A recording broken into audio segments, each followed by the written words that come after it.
So I think given the times that we're living in, a storyteller never dies. A storyteller is there. I think their role will never be shifted by AI, considering that the very idea why stories are created and why they are told, you know, humans need that. It's for the humans. So it's not like we're going to create great stories and suddenly AI is going to consume the content. AI can never feel the way human does. So I think the question more so would be that how, in an age where AI can help us create stories, and of course AI is readily helping us with not just the creation part but then also the editing part, then how can human beings respond to those stories? So I think this is the question, and I think a storyteller by heart, a person who is great at telling stories, a person who constructs stories, observes the stories in his own life and then create a bigger story for people to see. I'm talking about filmmakers, writers, artists. So I think it has nothing to do with them. They have that passion, they have that observation, and human observation is not going anywhere. And considering the fact that human observation is such a unique thing, it can be a simple scene, but one human sees different thing, another human sees something else. Now AI cannot see that because AI doesn't have a soul or a heart.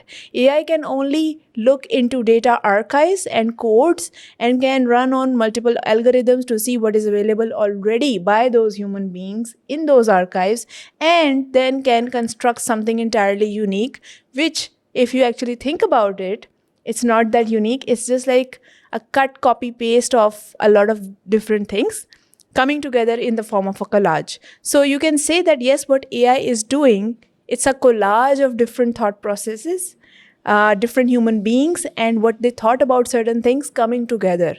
But AI is not creating something out of scratch.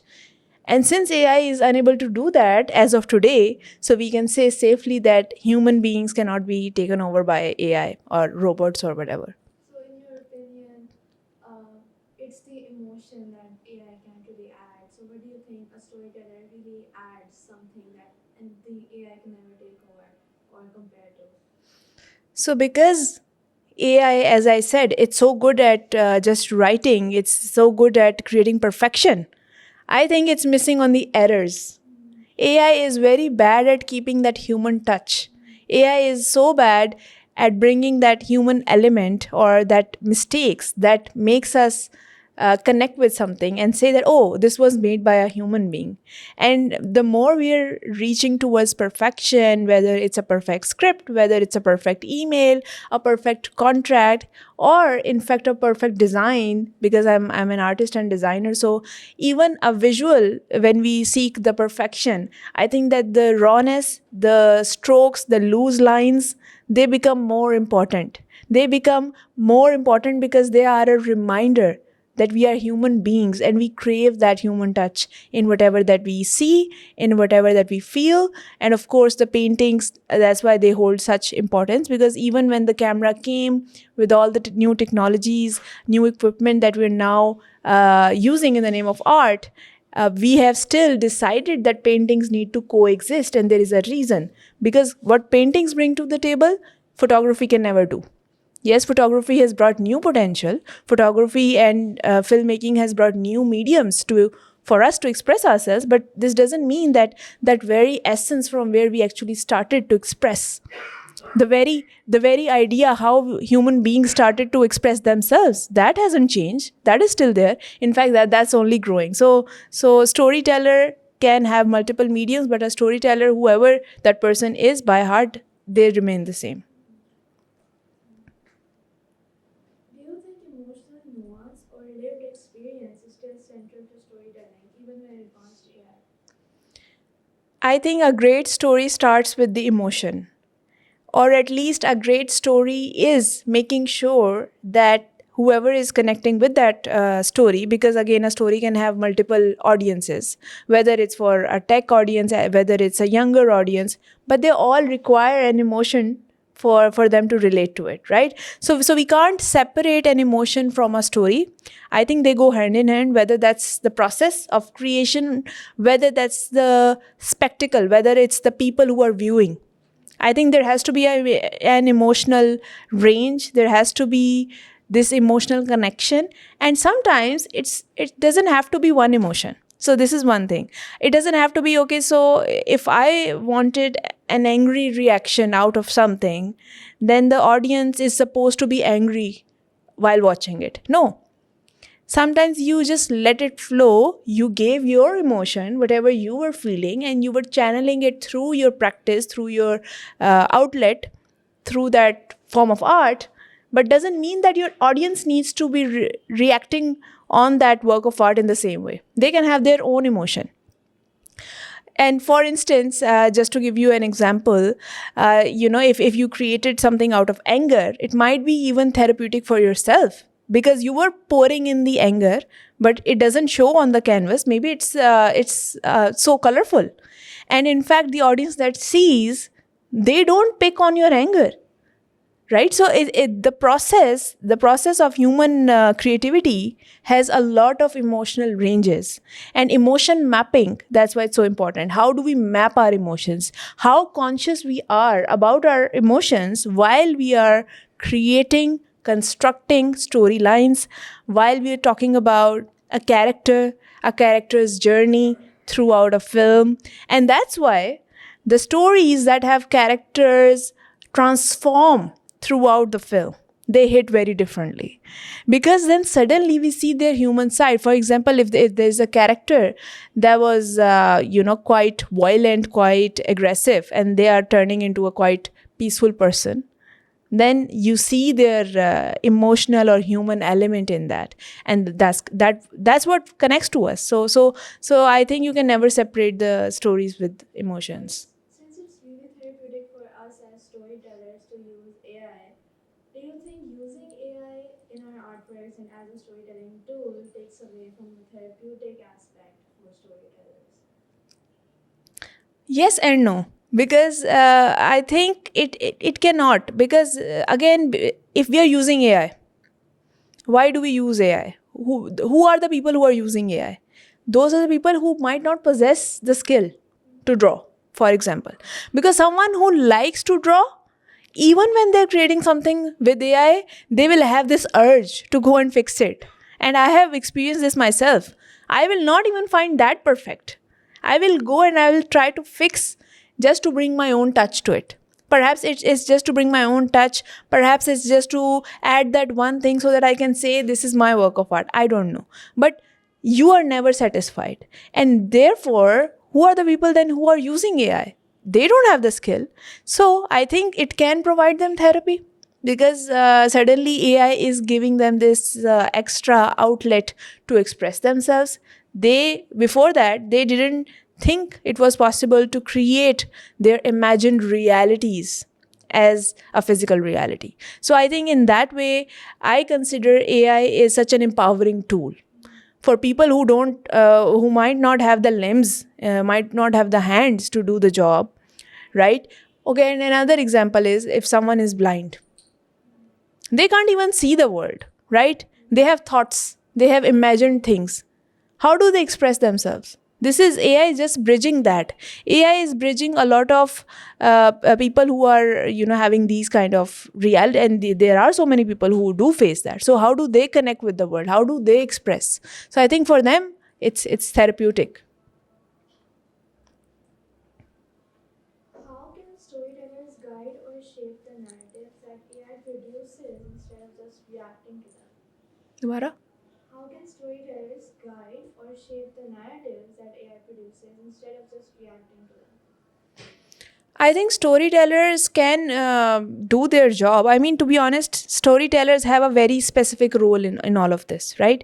If a storyteller is using AI, for example, just to iterate an idea, just to say, okay, let's brainstorm on this thought process that I had, let's see the potential of it, right? Then it's fine. They can sit, they can browse 20 different ideas, but at the end of the day, you as a human being are going to choose one out of them, or perhaps ask 20 more ideas. Now this is your human brain that is curating thoughts. You are the curator now. So it's not this idea that suddenly your work is being done. What you have to see is a more of a leadership role. Now you have a leadership role, in the sense that you think that there are 20 people who created 20 versions for you. There is a team who did all of that for you, and you as a person who is going to take this idea forward, which one would you prefer to choose, so that then you can move forward from that. It's not more so, okay, so AI has done the job, now my work is done, and whatever was created is good enough. No, it's never good enough. You can always improve on it, and that's your job, and that's your decision. So don't lose the power, where you are the decider and where you have to make the decisions of whatever project, whatever thing that you're doing.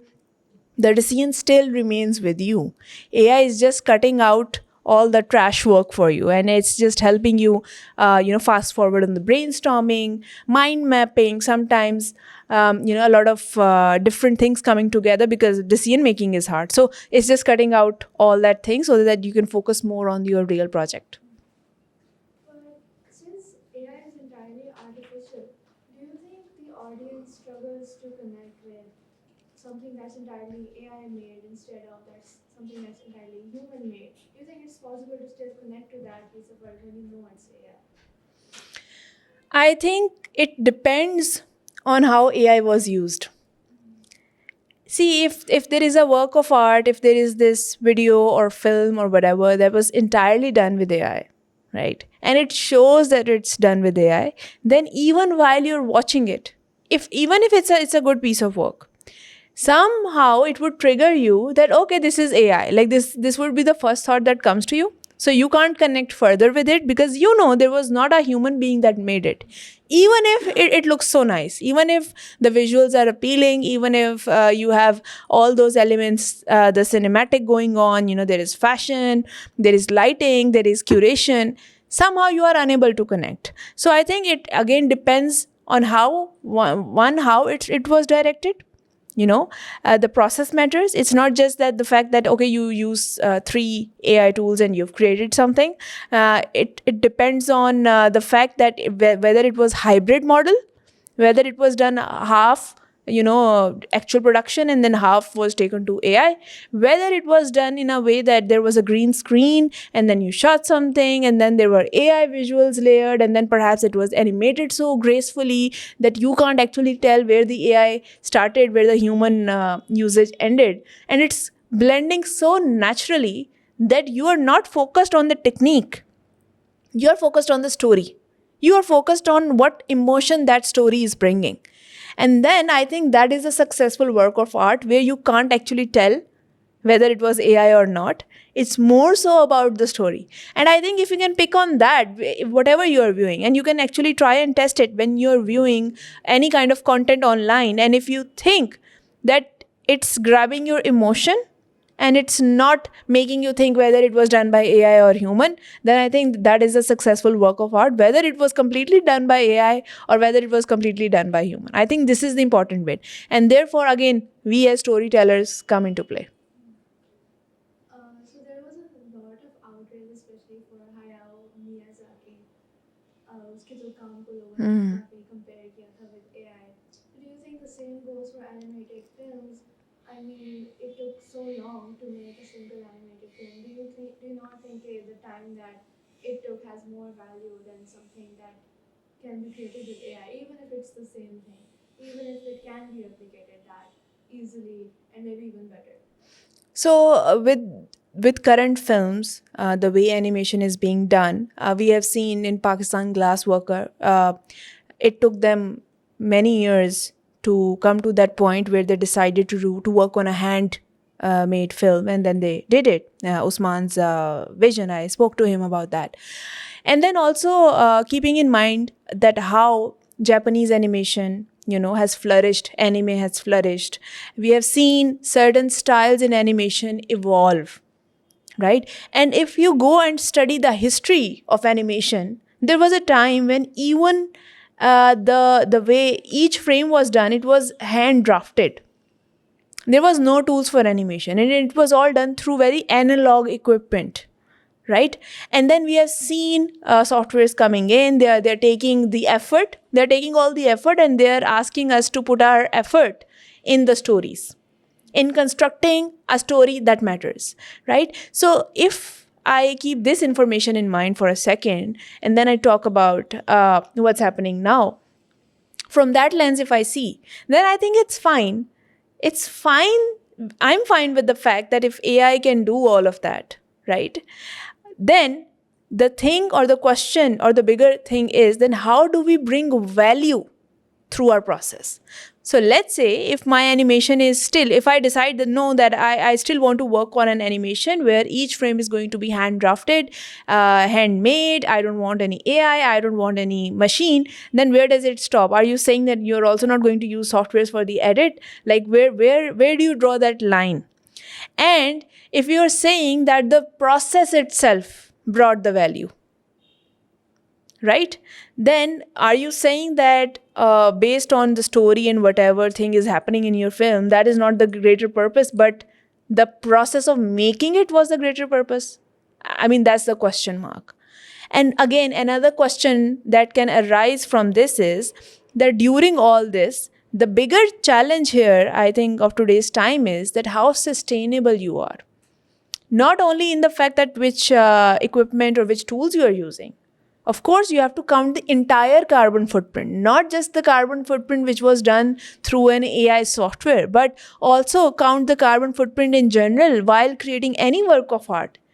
Through the process, like what was the equipment, how much energy has been used, how much waste was produced, how to recycle that. Like if you're not conscious about that in your project, and this thing, people have now more consciousness about this in the textiles industry, not so much in film industry. So people just attack on AI, saying that, oh, the carbon footprint is coming from AI. I agree, but again, are we counting the entire carbon footprint, or are we just counting the little usage of AI perhaps that you did, and you're saying, oh, that's why I'm not doing it? This is not a good enough reason for me. So we have to be very mindful what we are trying to say. And we have to think today, how can we bring value? What does value even mean? How do we define value today?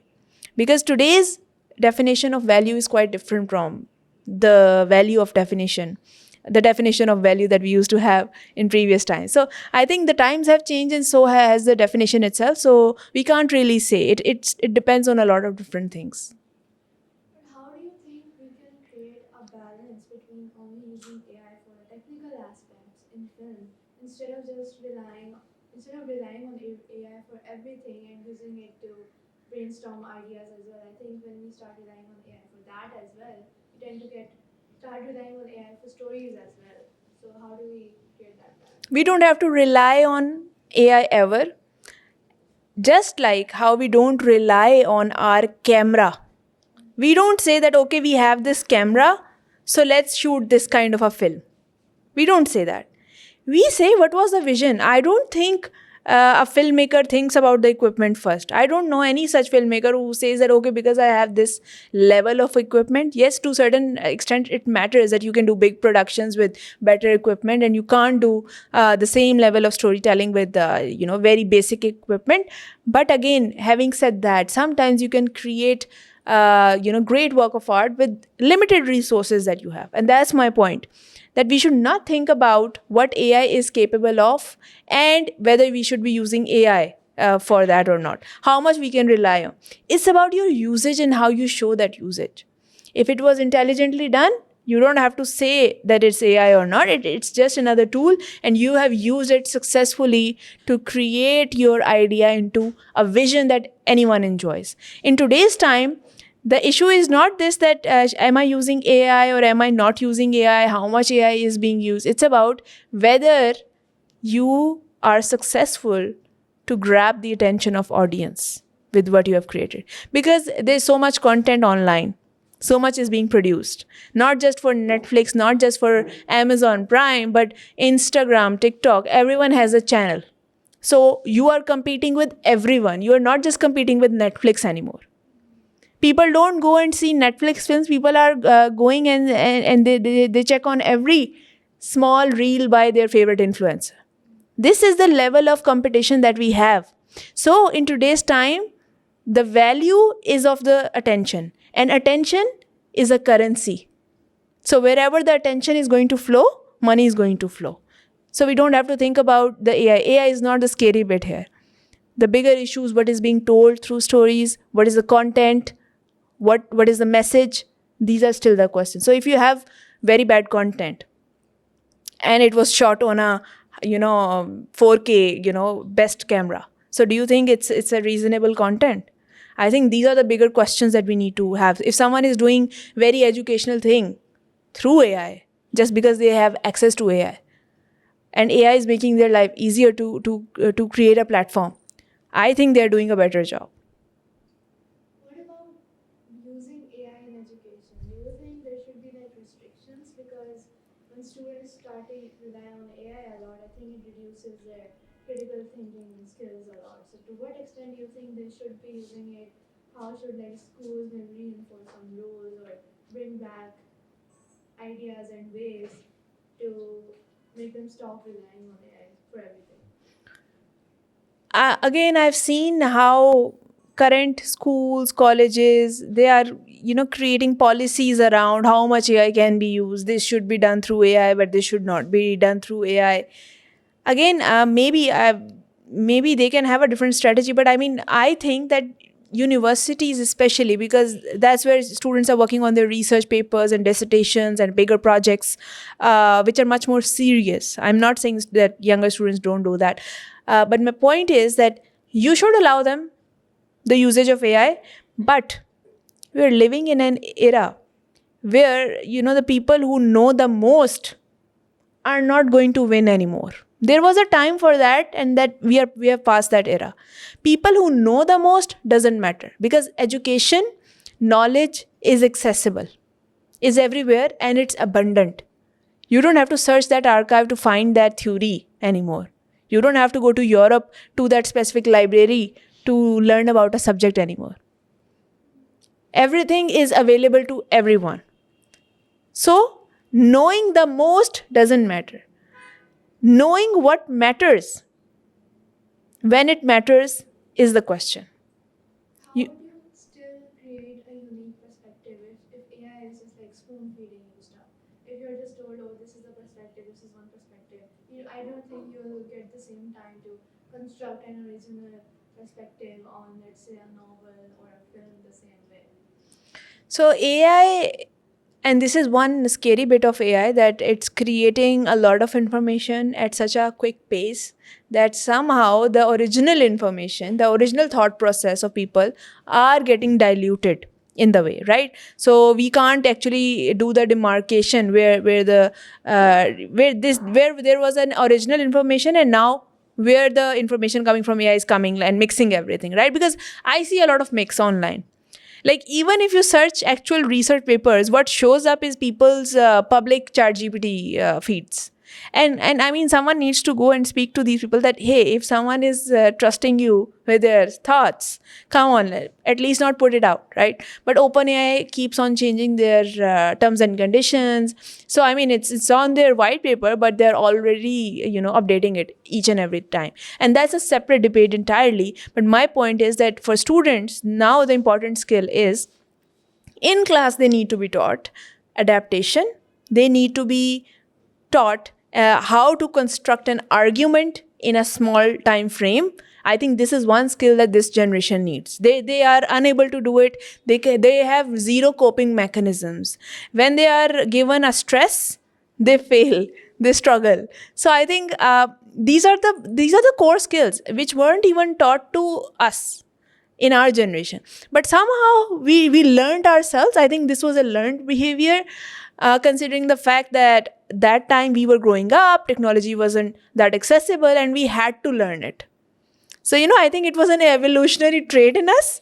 However, for the Gen Z, they will struggle more because the access is more, and now they're not going to use their own capacity, their own brains, and rely on that to sustain the information that is coming. They don't sustain. What they think is, if the education is available on a click, just because we have internet access, then we don't have to remember it.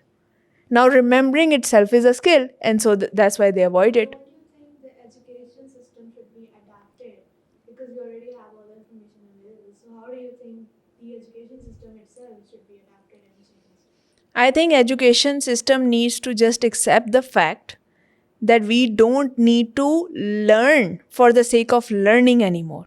We don't need to sit and learn tables that much other than the basic ones. We don't need to learn how to solve word problems. We don't need to sit and learn these organic chemistry equations anymore, right? That knowledge is available if someone wants to do it. They have a DIY project, which is hardly the case most of the time, because not the rest of the students are going to take chemistry, right? Except for a few who might become the scientist in, whatever chemistry they are doing. So a lot of the way education is being taught is redundant, and therefore I'll come back to my point, which is the core skills: critical thinking, basic learning, human brain cognition. We have to activate these centers somehow. They should not be passive. And if they are passive, then the bigger concerns arise. Then students cannot actually deal with the issues of their real life. And real issues like families, their work life, their ambitions, their vision, they actually fall behind on those, because they are unable to construct a plain sentence in their mind regarding that. They don't have the critical thinking to criticize their own thoughts, to say, okay, this is not a good idea, let's do this. To say that, okay, I thought that this was doable, but now it's not, so it backfired, so I can't sustain anymore, I'm having depression. They don't have a coping mechanism, and that's highly because of the use of technology, not just AI. That has a lot to do with mindless scrolling that we do every day. That has a lot to do with things readily available to us. That has a lot to do with a lot of choices that we have now. The more choices that we have, the less we have to think. And the more choices that we have, the lesser time we have to give time to each thing, which means we get bored more easily. So in a time where everything is available, we still get bored. We think that we don't have enough stimulation and we want now something new. This idea of something new, I mean, in previous generation, if they had what we had, which they do now, so their reaction to and their relationship with technology is not that bad. How much we are suffering, like the current generation and Gen Z, how much they are suffering. Millennials didn't suffer like that. They didn't rely on the evolution of technology. We are relying on technology, and that's why this is so dangerous for a human brain, because human brains are designed to live very naturally. To even when the times are not right, even when we don't like something on a TV, we need to sit and we have to watch that, because there are not many channels there. But now we just open our phones and there are endless channels. So why should we sit in front of our TV? How do you think students should approach learning now that we have access to AI? We have access to everything. From the past, we have books, we have AI, we have everything. So how should we keep a balance to make sure we are actually learning and not just memorizing for a single test, which will forget all the information afterwards? And how should it be different regarding different subjects? So someone who's studying to be a doctor versus someone who's studying to be a filmmaker. How do you think that should be different? So in a time, again, when everything is available, education system needs to encourage students early on in their lives to find what they want to study. There is no point in wasting time. And studies show that a human brain develops by the age of 7 completely. Completely. And we think that a 7-year-old doesn't know anything. Now, if you think about that, then everything else that we're doing post the age of 7 years is actually a repetition of what we learned till the age of 7. Now, it's a very important fact, but no one knows that. We think that, the life is starting after 20 and now we have time till 30 to decide what we want. No, you know very early on what you're good at. If we pay focus and if we pay attention to that. And in that, I think there needs to be role of parents, more awareness in general, and to bring exposure for that kid. And now once you know what their inclination is, whether it's words, whether it's they are going towards the sports or whatever that kid's inclination is, you just help them move in that direction. And of course, then a lot of people will say that, oh, by the age of 7, don't you think they're still very young? And because we're not trained that way, right? And we don't have the systems that can help us, let the kid go through multiple exposures and decide what they want. So that's understandable. But my point is that if even till teenagers, you know what you want, and the school is designed in the way that whatever you have decided, you want to contribute to that. So maximum you want to learn in that so that you can contribute to that. So the education system needs to be supporting you on your journey. And how can education system do that? By making you go through a case study based education.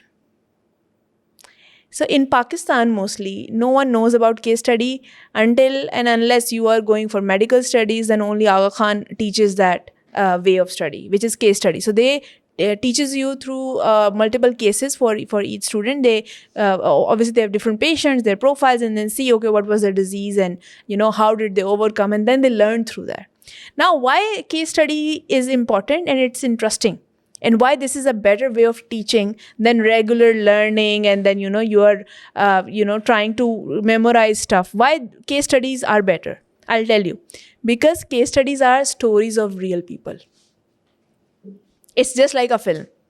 When you read something, when you treat it as a very humane subject, then it becomes easier for you to digest material. It brings context to it. If it's just like some random paragraphs, you're told to learn, it becomes hard for you.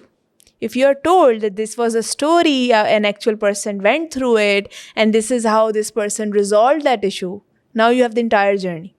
So this way, it becomes easier for you to contextualize and see yourself in those and learn from it, rather than some very loose theories here and there, and you will never retain it. Even if you read it, you're never going to retain it. So that's the difference, and that's something that the education system needs to adapt. I think that it's already there for subjects like literature and law, but not for sciences or anything else. How do you think it can be adapted in those subjects? So in case of literature, let me clarify. It is there and it's not there. I mean, it's there in the sense that, yes, you are interacting with a lot of stories, right? But are they making you learn or go through the journeys of great literary artists, poets? No. This would be a case study if they taught this way. Because the subject itself has stories, I mean, poetry and all this interesting content, no. The way it's taught, I'm talking about the research and the teaching methodology. So when we talk about the teaching methodology, it has to be a case study method, because then you can retain a lot of more information. So when we talk about visualization, visualization is not a subject where we say, okay, just because we have a few visuals, we are doing successful visualization. No, visualization is a process. It's a constant to and fro process.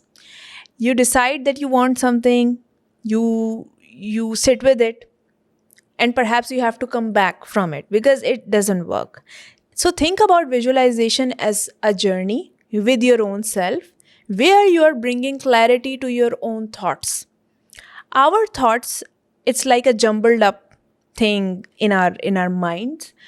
We think 1,000 ideas in a day, but not necessarily all of them are good for us. So we have to learn to filter them, and we have to learn which one will move in the direction of the vision that we see for ourselves in the future.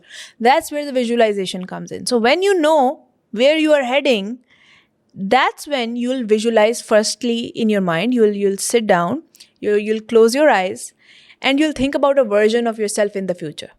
You'll see how they walk, how they talk, how they perform, and then you're going to reverse engineer from there. From there, you would know that, okay, if this is the end product, you have seen it vividly. And by the way, when you're doing the visualization, you can take help of some image that you think this can be you. It can be a physical attire that you can hold, or perhaps you can create a Pinterest board out of it. Sometimes it helps people to understand what the vision of this entire thing is. And it's great for Corporations, CEOs rely on it. In fact, they see sometimes visions. Entrepreneurs do that. Successful athletes do that, even if they're like top athletes. Before going, they visualize their winning in the pitch, and they win. So there is a clear link with the more vivid your visualizations get to how successful the manifestation is going to be. So visualization is directly proportional to manifestation, in short, and therefore you have to become really good at visualization. Now this is again a skill in itself. You can't just say, okay, but I got a vision, this is what I want. No, it's not good enough. You have to feel the emotion of it. So if you see a version of yourself in future who is doing all these amazing things, what is that person thinking? How is that person feeling? You have to feel that energy now. You have to bring that energy in you. You have to feel that. And that's how it becomes real for you. Once it becomes real for you, then it becomes easier. You are halfway there. Because you have visualized it so in depth that now you have quantum leaped into your future. It's just like that you are here in present, and there is a future version. Now there is a distance, there is time, and there is distance, right? And if you quantum leap by visualization, by bringing that energy, by vibrating higher and feeling that energy now, then your energy feeds into your frequency. And once your frequencies are fed, which is on a very energetic level, you suddenly know yourself what is your next step to achieve that successful version. Manifestation is only like half visualization. To what extent do you think you need to start adopting the similar habits that you think your future version might have? See, our brains are quite intelligent. It doesn't know the difference between what we are experiencing and what we are imagining. So, in a way, you can say our brains are quite dumb in that department. I listen to Dr. Joey Dispenza a lot and his methods of visualization, and I've used them for my projects planning. I've used them for my future projects that I would like to do. I do daily visualizations and daily manifestations, and I've learned that it's a skill in itself, right? So manifestation and visualization goes hand in hand. You can say if like the journey from 1 to 10, 1 to 5 is visualization, and then 5 to 10 is manifestation. So if you have done successfully visualized, meaning you are sure what you want. See, half of the people on this planet, I don't think they know what they want. And they struggle. They struggle to believe. They struggle to talk to themselves. They struggle to say it out loud what they really want. So once you know what you really want, you are halfway there. Now you have to just work to achieve it. And sometimes what people are doing, they are in a routine, they're doing all those things, and yet they have this inside, they have this calling. They know what they want. What they were meant to be was something else. Yet they're not doing any action to work around it. And that's so sad, because people will never know their potential this way. So that's why I say that design thinking, visualization, manifestation, they're so important, more so for creatives, because they are going to create something that can only be imagined by other peoples. So a visual artist, a filmmaker, they bring ideas to reality. So manifestation and visualization is even more important for an artist. So for someone that's working, let's say a 9 to 5, and has this regret inside, and they do have that in their calling, what would you say are the steps that they should take to reverse, go back, and understand themselves, and maybe start going towards the career that they really want? So if you are stuck in a job, you don't know any way out. I'm not a professional myself to be saying that, but I made a decision early on in my life that I don't want to do a job. I want to become a part of the process that I believe in. And that process is going to take me time. So for starters, I think just sit with yourself, take a paper, and write 10 things you think you are good at and you want to do. So once you have a list of the things that you want to do, things that you would like to do, you take it from there. You see that how important those are. Then you prioritize. Okay, this is something that I would love to do. This is not on my priority. It's as simple as that. And if you're already not doing that, then something is wrong. Then you need to think about quitting, but then also not quitting drastically. Think about the transition, think about your future goals and how your current scenario. So this is important. Don't let your mind, come into this decision making that, okay, now whatever you're going through, leave it. No escaping. We are not going into the escaping mindset. We are going to think, okay, we have visualized this amazing person, this amazing version of myself, which is in the future, who has achieved great things. Now, given my scenario, I am this person right now. What can I do one thing today that can take me one step forward to that person? It's like you're having this conversation with your future self.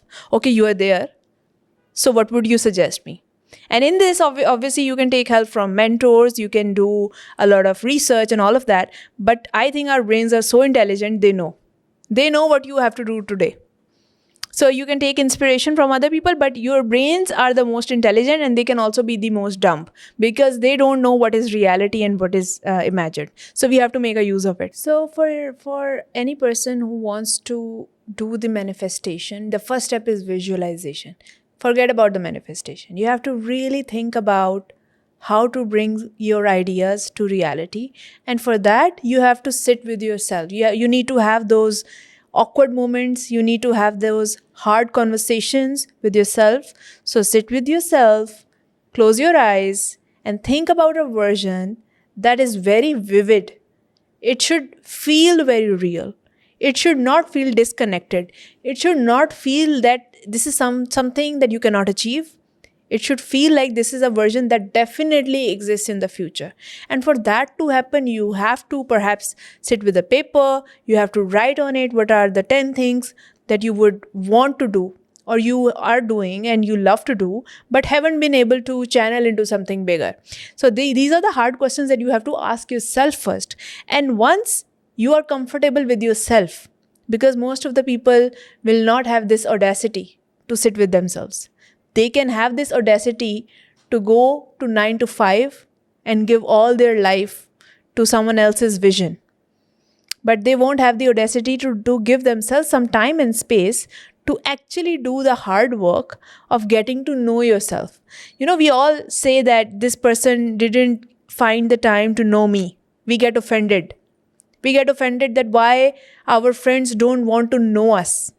We get offended when someone is not giving us time, the due attention that we think we deserve, whether it's a formal discussion, whether it's with friends. But how come we never get offended on this very idea that we are not able to give ourselves those time? We need to be more offended on this. And in fact, we need to work aggressively on this. We need to be very selfish about our time and where we put our time, because time is all we have. So when you sit and give yourself this time, don't think that, okay, you need to come up with an answer within this time frame. You have to just sit with those ideas, whatever chaotic ideas that you have, and just think about a version. And this is the thing about the vision. Why we say it's a vision? It just comes to you.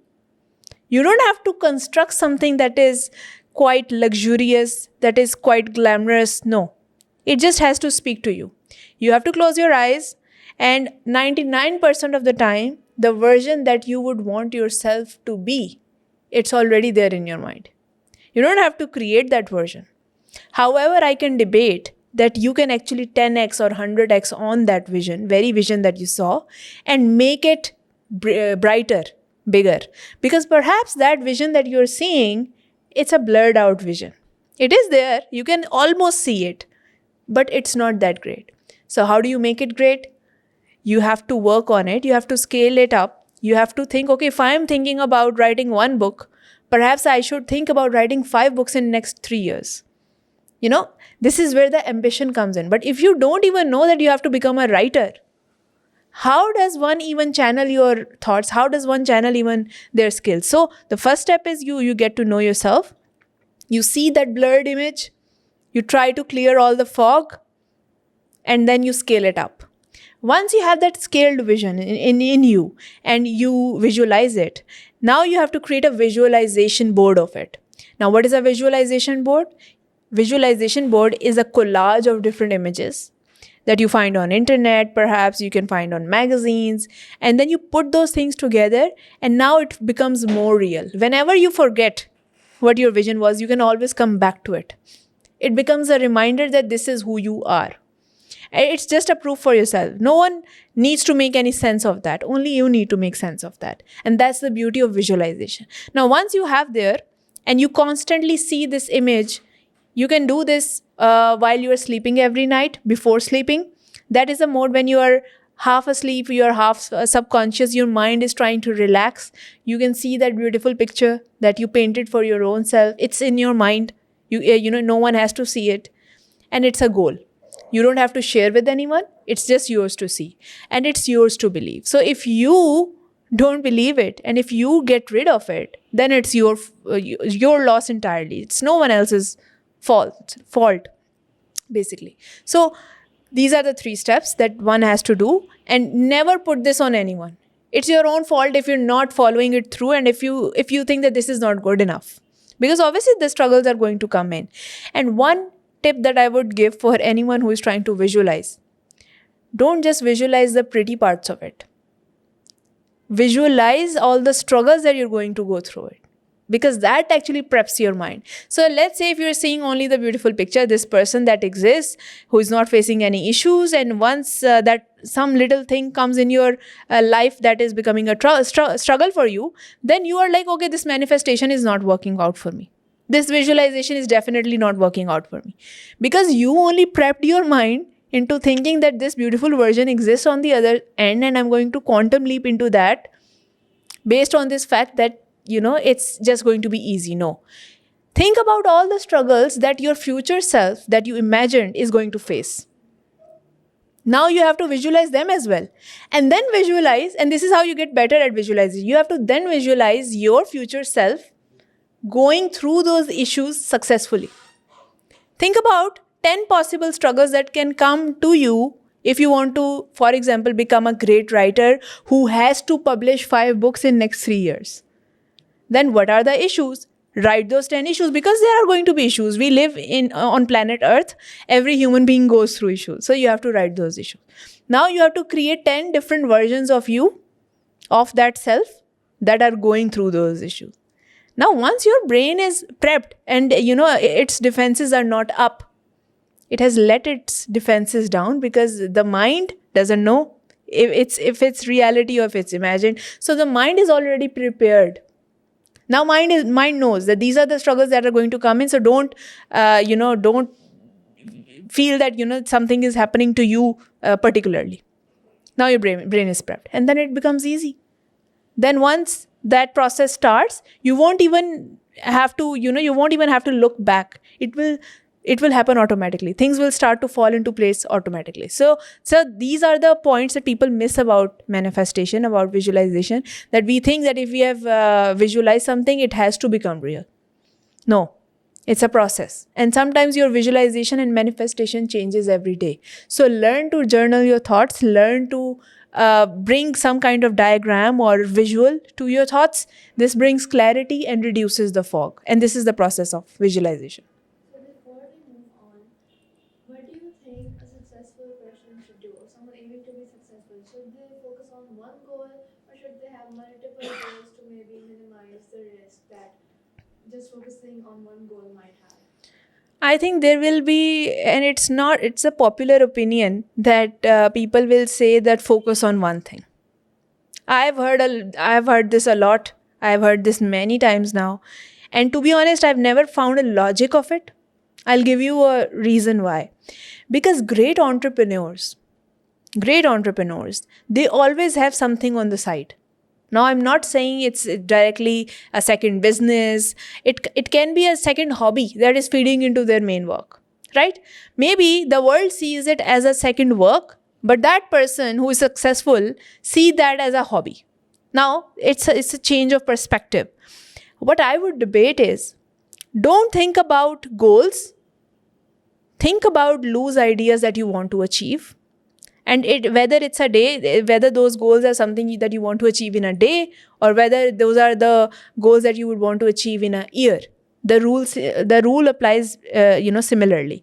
Now the rule says that if you know what are the goals, loosely, that these are the things that you want to achieve, over an year, over a period of time, whatever that time is, write it down for your own clarity if that helps. But that's not necessarily a good idea, because then your brain thinks that, oh, I was given a task and now I have to fulfill this task within this timeline. And if that doesn't happen, then I have to be the failure. I am the failure because I actually thought this was doable. And then mind goes into this rut. So in order to avoid that, keep loosely your ideas and then let them flow. Now, this is where the beauty of multitasking comes in. If you have more than one thing going on, if one thing is not working out for you, you can always fall back on the other. Now, this doesn't mean that you start like 5 different businesses who are not connected to each other and they have no link to your own truth, to the person that you are. Now it's a failure if you do it. Then it's a disaster. Make sure you are thinking about a roadmap. So on a road, if there are 5 things, they all need to be on the same road. They are all linked through one road. That's why it's called a roadmap. I'm not talking about a mind map. I'm talking about a roadmap. Now, the roadmap means that in your mind, you know that this thing is going to feed into that, and then that thing is going to feed into this one. In your mind, the roadmap is already there. People will not see it. People can't see, and people won't see the logic behind it, but you have that in your mind. And that's the important thing. No one needs to understand it. Now, a roadmap, how you design it, it's very simple. As some CEOs, some entrepreneurs, how they do it, it's, because they have a mindset for monetization, they have a mindset for innovation. They say that, for example, I can share my own experience. I got interested in stories and writing words that matter, basically. So I was like, how can I monetize that? How can I create meaning, or how can I do something around it? Like, I'm this person who loves to work with words that matter. What can I do about it now? Now, someone can say, okay, but you are an artist. Why are you not in your studio and you're not painting? And someone else can say, okay, I saw you at a conference last year. Now, why are you not doing conferences anymore? Suddenly, there is a disconnect. So, should I just get, blunt, and should I just say, oh, but you don't understand me? No, this is not a good answer. The real answer to this is, in my mind, it makes sense why I'm doing what I'm doing, because it's planned, because I know what is feeding into what. And just to give you an example on that is, first of all, I write my words. I read what I would like to become, because words make us. So I understand the value of words, so I go and I read. Okay, first thing is done. Now, if something inspires me, I see a loophole, I say, okay, what if something was done with this mindset, but it's not written yet? Now, suddenly I got an idea for a mini script, for example.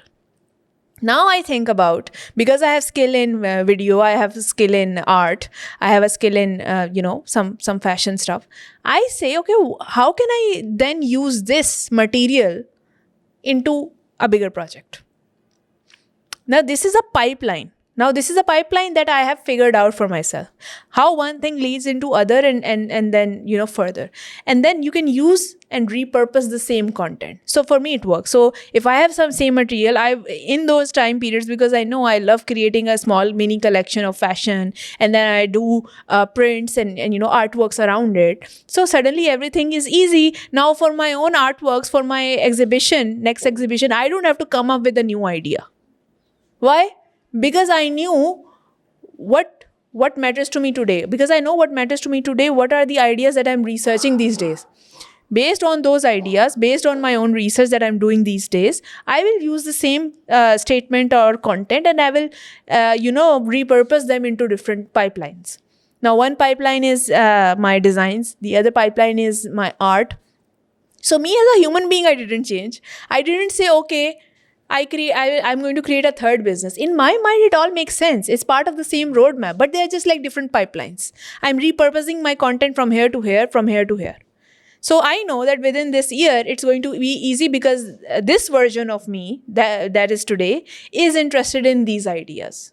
And if this version is interested in these ideas, then automatically, if it's coming out of me, whether it's designs, whether it's whether it's paintings, is going to reflect that. And sometimes you can see that patterns very clearly through the usage of color. Now, this is a very, you can say, visible, way you can tell that how this person is feeling. Suddenly, if you start to wear black, for example, and your canvases are becoming black, right? Then you are in a different phase of your life, right? And suddenly, if you see colors in your outfits that you're designing, and you're talking about colors in your poetry or whatever you're writing, and then you see those same colors and that same sensibility in the way you're painting things. This is what I'm talking about. You don't change yourself. You are this one person. So whatever is going to come out, those are just different pipelines. Don't think that, okay, I can't do this and this. Yes, you have to manage them. You can't compromise one thing for the other. So you don't take on work, more than you can handle. Right? So be sensible about it. But in your mind, if things are connected, then it doesn't have to make sense to anyone else. That's my point. When you talk about color theory, do you think that you personally as an artist use color theory in your artworks a lot, or just? So in my student years, there was a very strange color palette, I would say. For some reason, all my canvases were red. Now I still don't understand why so much red was there in my thesis paintings. Except for one or two paintings, all of my paintings were very dark. They were stark. There was neonish pink and there was red. So, and then after that, I was creating a bunch of work, which was when Dark Skies Gaze Back project I was doing. So then I was working with stars at that time. And then I was also looking at the idea of darkness. So I think I became very conscious about light for some reason.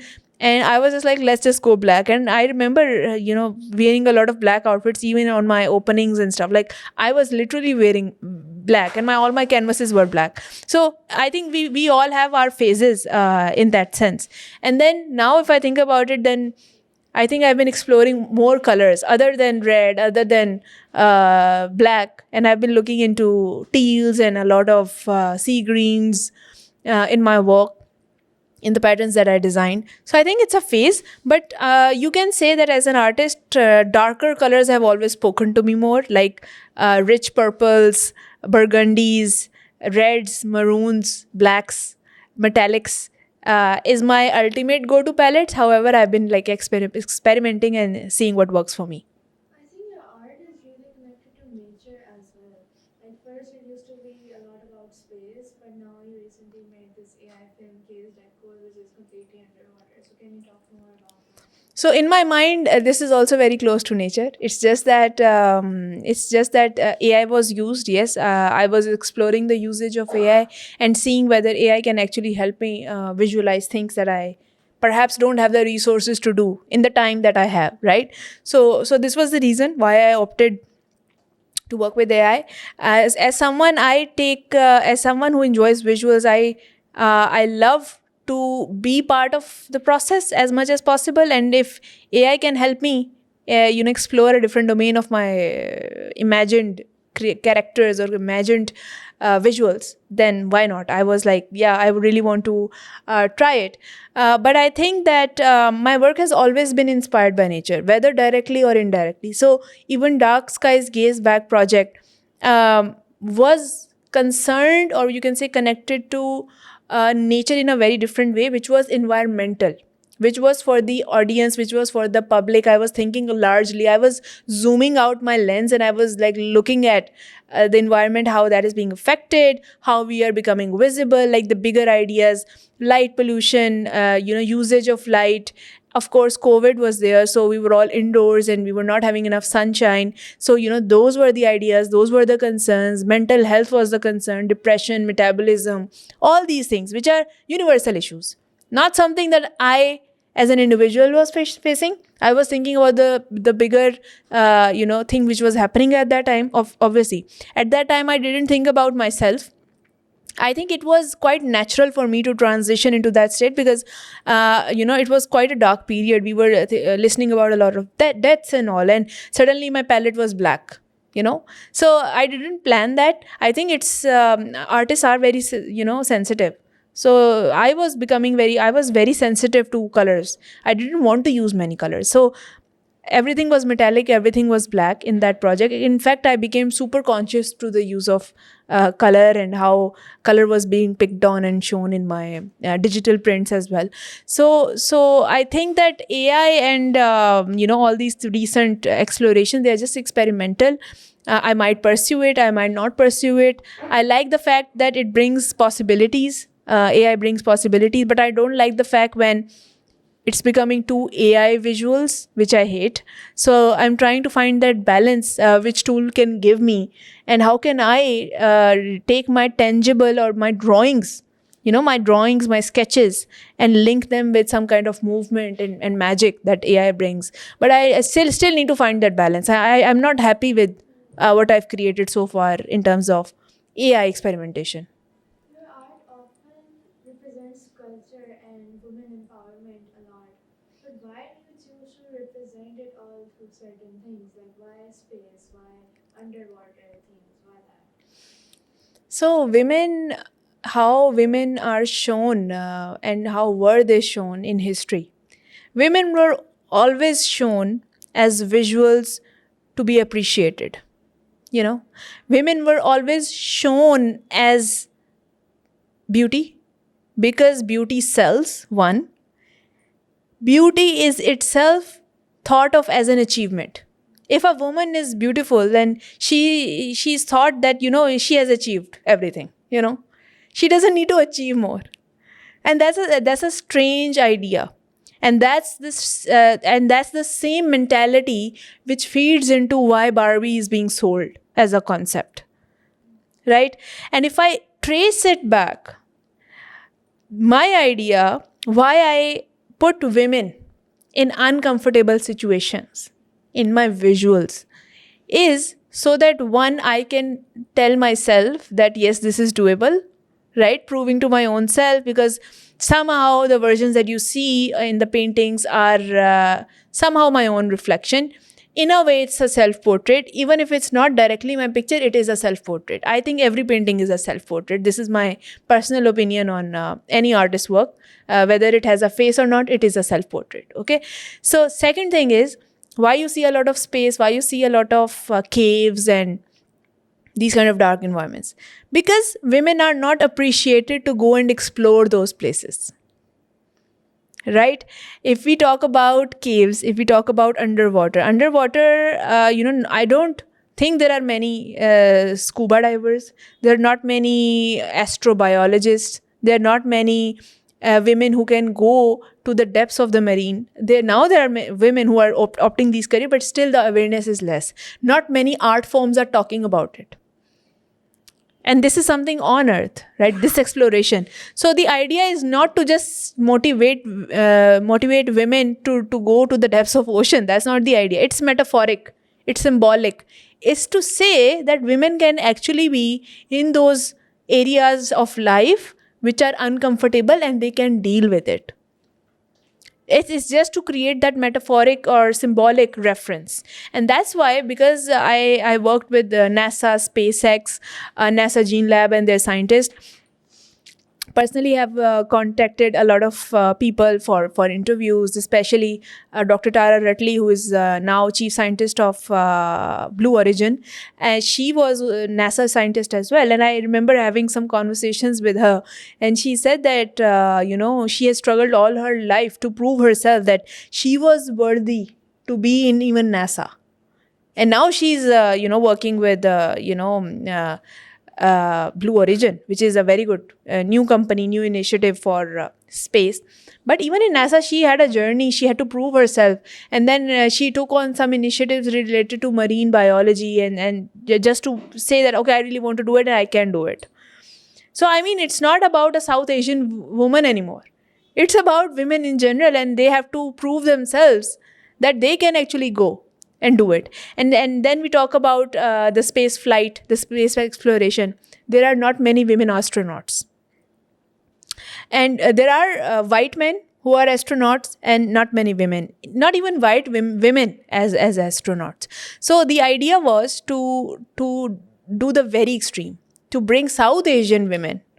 For us, space sciences is like far off. When we talk about NASA, then people say, oh, but we can never relate to those ideas. I wanted visuals that can at least start those conversations. I'm not saying these are relatable. I'm not saying my visuals are relatable. But to make them a bit relatable, what I did was, those were digital renditions. They were digital painted.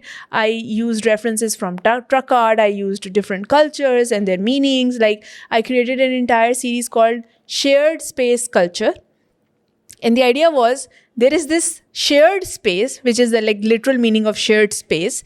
And because space is still not explored, we are not in space. We are thinking about how to habitate the space, but we are not there yet. So we can think on a blank canvas how that space would look like for all the cultures. I mean, on Earth, we have all these demarcations, we have all these cultures, we have all these boundaries, we have map going on, and we know what are the boundaries for each countries. The culture here is different, the culture here is different. So how can we reinterpret space?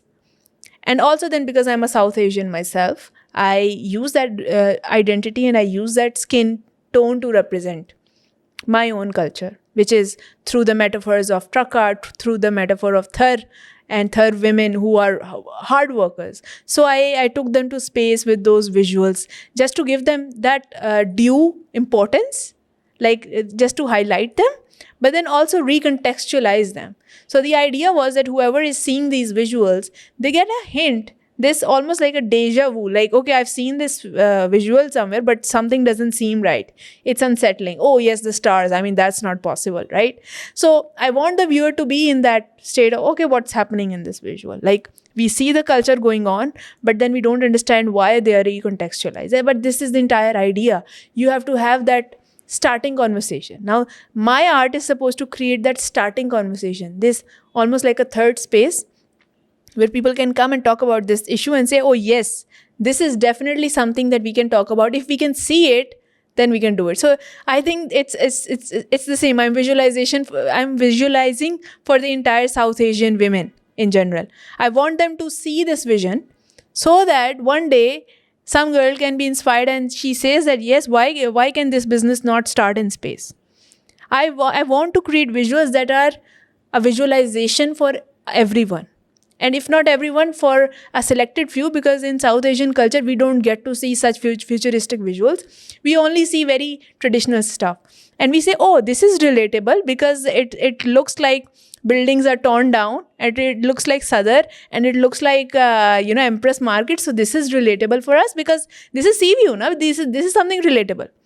And how do you create the relatability? That's my entire question. So if I take those women, the real women of different cultures, and recontextualize them in a space environment, then at least their brains will think that this is possible for us. And then from there, the conversation starts, okay, but then is there a system here or no? But those are the questions for the later. I want it to be a communication or a dialogue initiator, my art. And this is the entire reason why I started this project, and it's an ongoing project. And there was a separate series which I did for the Turkish culture as well, where I was using the references of Turkish culture and then doing the exact same thing, bringing new environments and all. And this was way before AI. So it's an ongoing project. And of course, AI has helped a lot in the visualization, but I really enjoyed the collaging element, the painting element, and bringing the new side of the culture alive. So I think that's very important, because culture is almost like an evolving thing. It's not stuck. People think, okay, this is culture because this sounds more relevant, but culture is evolving. So I really wanted to question what culture is, what relatability is, and then create something that can be unsettling, but at the same time uncanny, familiar. So I wanted to work on this series. That's why. But if we circle back to the idea of women empowerment, I definitely think your art creates that space for those kinds of discussions. But I feel like there's always narrow-minded people that don't take it that way, and even for like famous actresses like Emma Watson and whatnot, there's always that one reporter that asks them like very desensitive questions, and they're like, "Oh, what's feminism?" and they try to annoy them and just like create this meaning that feminism doesn't just mean equal rights. So why do you think that is, and how do you think we can continue to keep pushing against those kinds of people and that kind of narrow-minded thinking? So for to be able to deal with people who are just like nosy and they just want to ask questions for the sake of asking, I would say let them do their job. They are not actually doing or asking such questions like journalists or whoever to perhaps maybe pin you down, because they are doing their job of creating spicy information that goes viral on the internet. They are not creating information or content that can help you motivate becoming something you want to. They have an entire different agenda altogether. Their agenda is that you get confused. And if you get confused, you give a reaction to something, then it becomes trendy on the internet. That's all. And they know that there are certain tricks that if you have a famous person in front of you, you have an opportunity to get views. And if you have an opportunity to get views, you have an opportunity to create a platform that works, that gets monetized. So they don't think about all these things. They don't think about the depth. What they would ask is purely driven by this angle that we want to create something spicy that goes online and people come to our platform and give us a follow. So they don't have any depth going on. So we can let them do their job. They're just doing their job, I would say. So the role of brain is quite deeper than it looks like. Our brains are not actually a hard drive. It's more like a museum, a living museum, you can say, where you have to constantly shift things, you have to constantly add things. Just imagine there are 86 billion neurons firing thoughts. So you have the opportunity there. Our neurons are firing thoughts all the time. And that's why we get overwhelmed by our own thoughts. Even if there is not a stimulus, there's not an external stimulus around us, our brains are enough to create that overwhelming effect for us because we are thinking so much. Now just imagine the overall possibility to reimagine, redirect, and reinvent your thoughts. Because I think human brain is the most underestimated resource that we all have. We don't know the power of it. And in order to do that, we have to first think about the way our thoughts are aligned. Once our thoughts are aligned with our vision, let's say the daily thoughts you're thinking, 86 billion neurons are working. Now they have a direction. Now they have a very clear direction where they need to put their ideas at. Now you have an army working for you. Before, they were just thinking random stuff because obviously brains are supposed to think. That's how brains are designed. Now, when you are realigning, you are giving them a direction. Once they have a direction, they know where to go. This is the power where you are unfolding everything. Where when thoughts are aligned with your vision, and then vision helps you move forward. And if your brain is, thinking about something, the possibilities and the probabilities are just higher that your body is going to react on top of it. Because if it's in your mind, then your body just follows. And even more, if you want a perfectly engineered way of going about things, then a system that works even better than this is that if your mind is thinking too much, you don't understand how to go about this, the random thoughts are coming to you, you're getting overwhelmed, how to deal with it. What you do is, first of all, you find a way to declutter your life. See in your environment what needs to change. That can help you redirect your thoughts. It's a cycle. It's a vicious cycle. How you do that? For example, if you want to do yoga or if you want to go to gym. But what are the hurdles? You have to minimize on the hurdles. And you have to create more reasons for the success. You have to create more reasons why you need to succeed. The big why, you need to have many whys. Like if you want to go to gym, why? Not just, okay, I want to be fit. No, this is not a good enough reason. You need to have many whys so that you can come back to it again and again. Second thing is, you have to see if your environment, if you say, okay, I'm not going to go to gym, I'm going to start workout at home. So what is the struggle? Struggle is you have to go and pick your mat, you have to go and pick your weights, it's in another room, this is in another room, and then your outfit is in some third room. First of all, create an environment where everything is at one place. Now the struggle is less. Now, when you think about all the whys and why you want to achieve it, one, the struggle is less, so most likely you are going to do it. Because it's easier, it's decluttered, your life doesn't feel like a bigger hassle, you have created less struggle for yourself. Secondly, if you are trying to quit, you have enough reasons. So it becomes easier. So I think this is the way you overpower. Now, when the body is given enough room where the declutter is less, automatically when the body moves, brain gives a signal, okay, this is happening. Brain is in the present now. Brain is not thinking and projecting in the future anymore. Brain is like accepting, because brain, I told you, brain can be dumb and brain can be the most intelligent. So you have to see what works for you. So it's like this relation between body and mind. If you understand how it works, then you take the command. We think the brains are the thinking systems, but our bodies also have the brain of their own. And if you move your body in the direction of your whatever goal that you're trying to achieve, wherever you want to go, then the brains follow. So it's like a constant to and fro process. In fact, I actually use this process, or I've like discussed this in my recent research that I'm working on.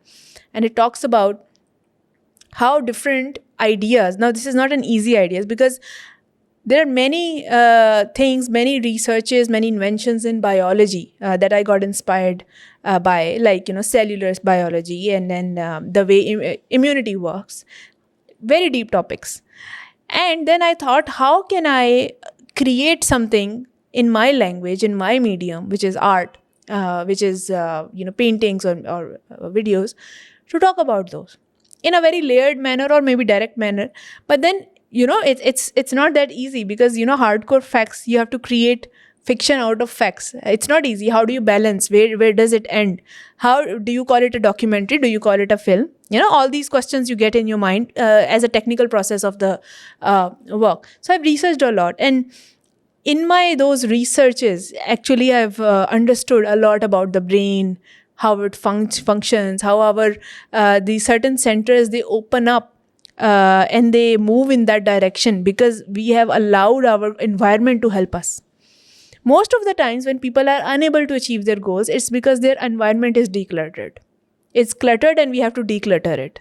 So most of the times it's because of that. Once the access is there, you don't have to do the thinking. Your default mode gets on. It's just like breathing. We don't have to make an effort to breathe. So to achieve that, stage of yourself, you have to allow yourself to try and test, to see what environment works for you, what doesn't work for you, what you have to remove, what you have to add, what is taking you towards your dream goal, what is taking you towards your future self, and what is not. So it's like a constant audit of your life. If you're not doing the constant audit of your life, then you don't know. Now, this new research that I talked about, the biological references, and how I'm creating something based on my different knowledge management systems that I've created in my own mind. How am I going to go about that? There's no specific and straightforward answer, but there are certain systems that work. Now, because I understand that knowledge is accessible, knowledge is everywhere. So who is going to win in this decade or next generation?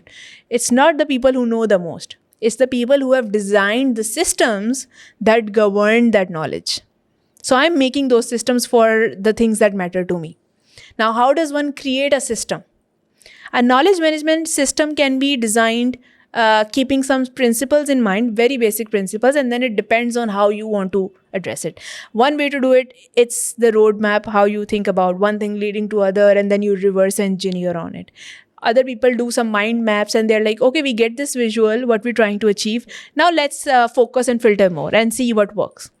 Then the third way how you go about this is that you create almost like a listicle, which I think is the most simplest. Anyone can do it. Create a listicle and try to, stay very goal oriented. The only issue with that is that our brains are now firing a lot of defense mechanism. They're just like, why is this listicle created? And it, in fact, our brains make an effort to stop us from achieving it. Now, suddenly, if you have a list, what would be tempting for you? The tempting thing would be to just on the music and sit. Because the brain is in a hyper state. Brain is like, why you are putting so much pressure on me? Why you are telling me to achieve this in this time? I am not ready for it. So the knowledge management system, how they work at their best is when you allow yourself space and you do the deep work.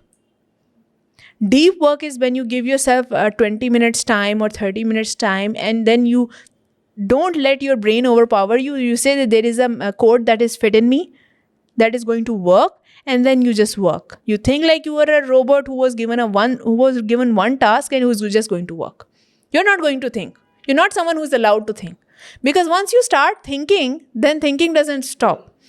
So knowledge management system, they go hand in hand with your deep work, they go hand in hand with all of these things. But keep in mind, don't try to create a very specific listicle or goal, because the only danger with that is if you don't achieve it, then you're going to feel like a failure, and next time most likely you're not going to do this.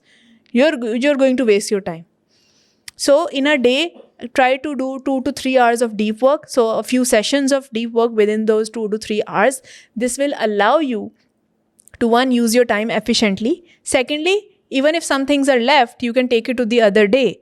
But your brain already knows what are the important things. So it would try to do them on its own. Once you put it on the autopilot, once you have told it there is nothing to worry about, there are no hazards, brain is feeling safe and sound.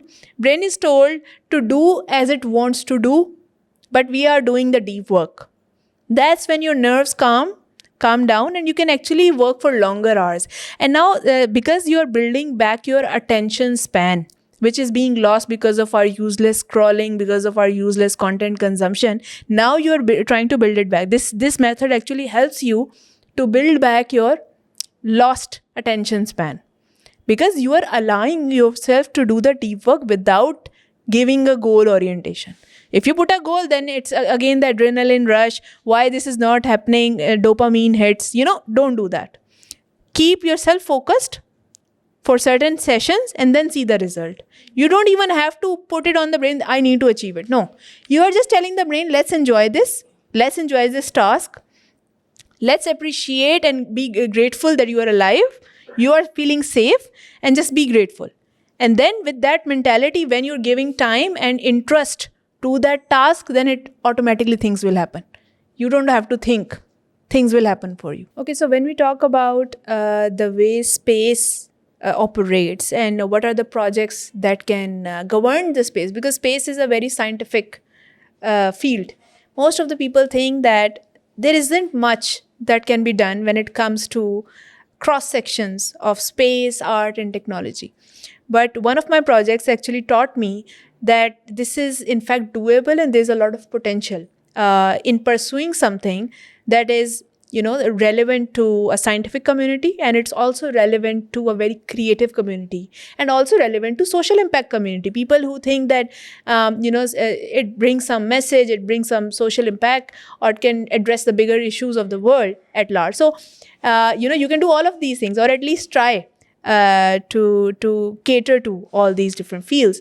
So the project that I worked on related to James Webb Space Telescope was in 2023.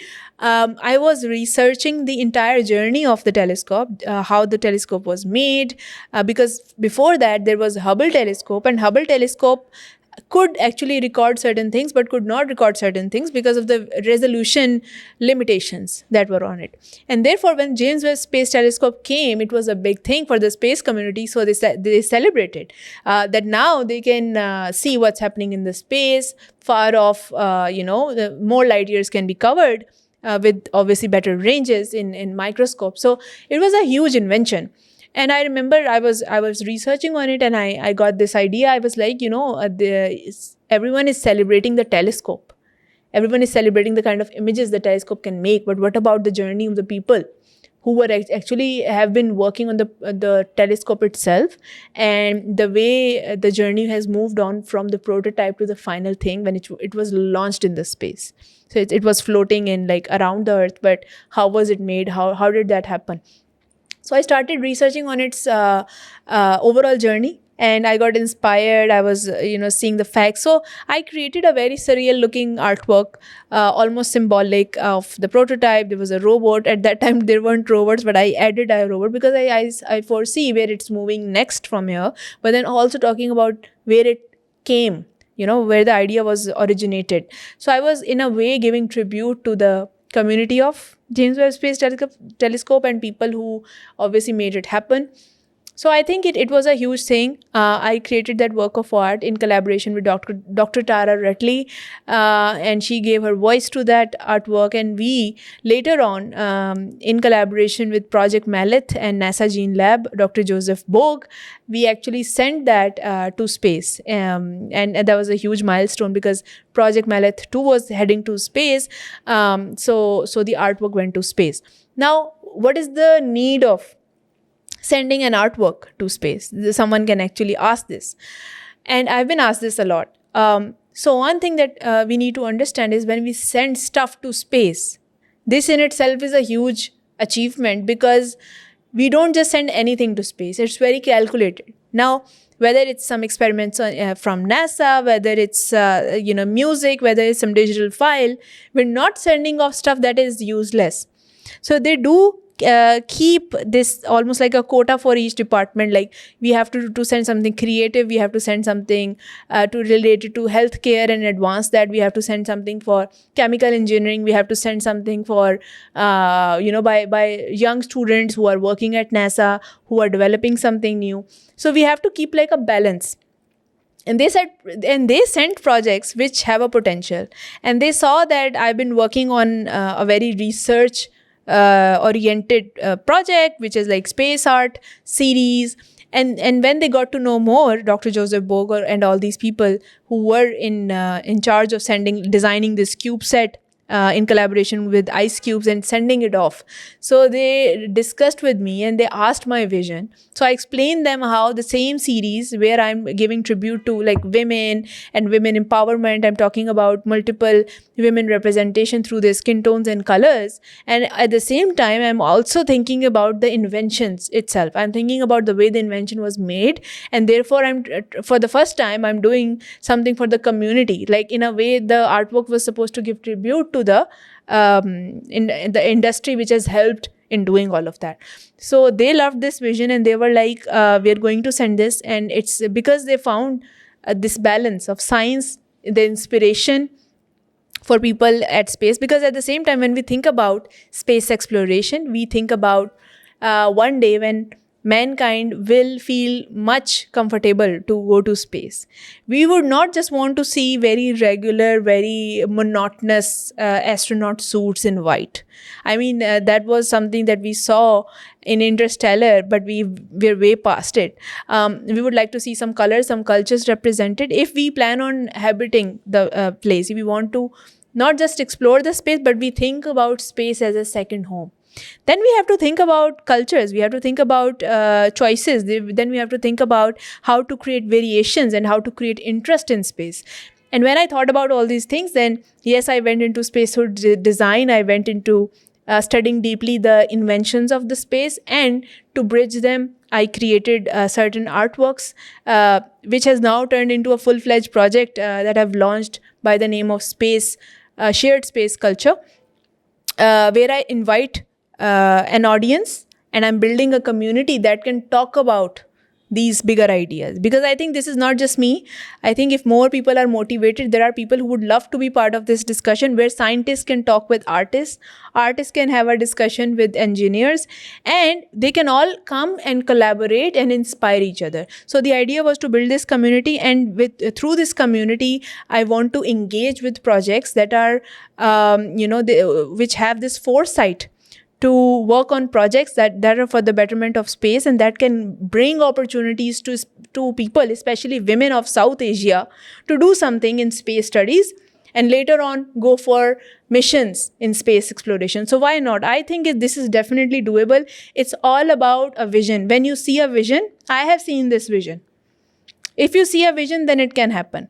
And now it's just one person. I have seen this vision, but I think this is definitely doable. And if there is a community that is supporting this initiative through motivational speeches, through artworks that show that, through discussions that motivate and encourage more women and young girls in school on that, then this is definitely doable. So it starts with an engaged community, and once we have an engaged community, we can do bigger projects. So you know how a simple visualization can lead you to something bigger. I think I've learned this, staying and working on this project has made me realize that this is definitely doable, and I would love to create opportunities where not just artists but very specific subjects within the science, like someone working on marine biology, the knowledge that they have, because they work on the sense of weightlessness, because we are floating in water. The same sensibilities apply to someone who is in the microgravity environment. That research is somewhat similar, so they can have better understanding of both environments. So how do we create these kind of opportunities for people who want to go into the research departments, who want to create something not just functional but also inspiring? So it creates opportunities for all the people from different fields interacting in different departments. And important thing here is to have the discourse. So if we're not having the discourse amongst ourselves, then we can never reach there, because these kind of things require the two industries coming together: science community appreciating art and art community appreciating science through the lens of space.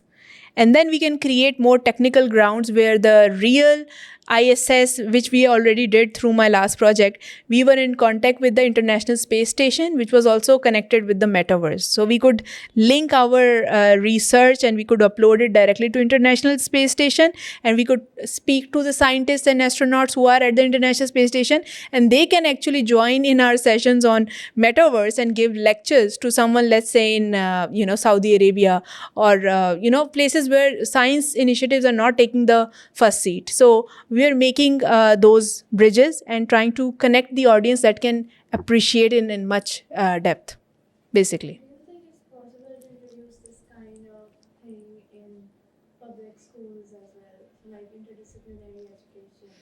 The only concern that public schools have when we say that let's add space sciences, they're like, but what are students going to do? When we teach them space sciences, what kind of jobs they're going to get? My question to them is, what are students doing after learning physics? They are not becoming scientists. They are not doing anything with the theory of relativity or word problems, or something with algebra.